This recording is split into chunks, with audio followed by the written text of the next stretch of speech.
Soora kakuwara gammachuu labsita Falaqee saramaa sugaanu golgita Ergama Gabrieli Abbaa meesiraachoo ati eegaa keenya hirrifannu sichoo Soora kakuwara gammachuu labsita Falaqee saramaa sugaanu golgita Ergama Gabrieli Abbaa meesiraachoo ati eegaa keenya hirrifannu sichoo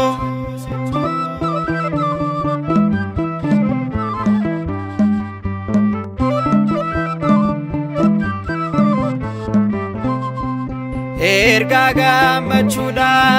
baatee kana deemu nagaa namaaf labsuun isa kan beekamu mirga Waaqaa jira gochoosaa diriirsee amajaajii keenya humna isaan balleessee Soora kakuwara gammachuu labsita Falaqee saramaa sugaanu golgita Ergama Gabrieli Abbaa meesiraachoo ati eegaa keenya hirrifannu sichoo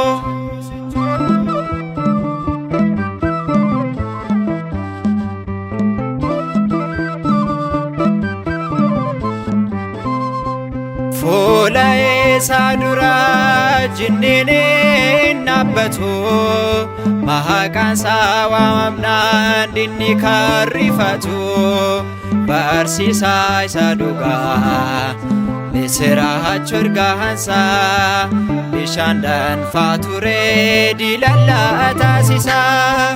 Soora kakuwara gammachuu labsita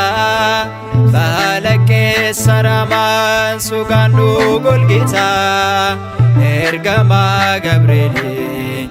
Abbaa meesiraachoo ati eegaa keenya hirrifannu sichoo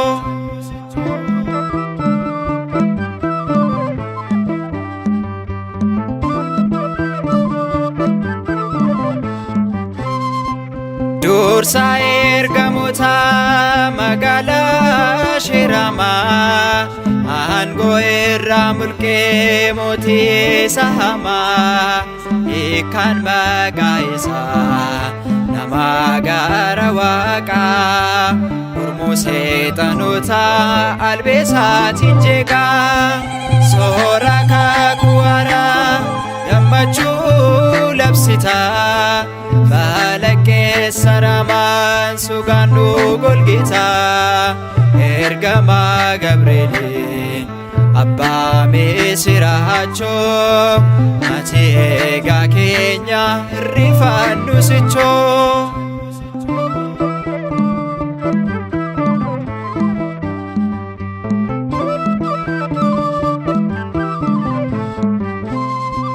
Gabriel si waamnaa daandii keenya irratti araara nuuf fiddaa Waaqayyoo biraati maqaan kee jabaadha ergama araaraa beelaaf rakkoo hamaa situ nu baraara Soora kakuwara gammachuu labsita Falaqee saramaa sugaanu golgita Ergama Gabrieli Abbaa meesiraachoo ati eegaa keenya hirrifannu sichoo Soora kakuwara gammachuu labsita Falaqee saramaa sugaanu golgita Ergama Gabrieli Abbaa meesiraachoo ati eegaa keenya hirrifannu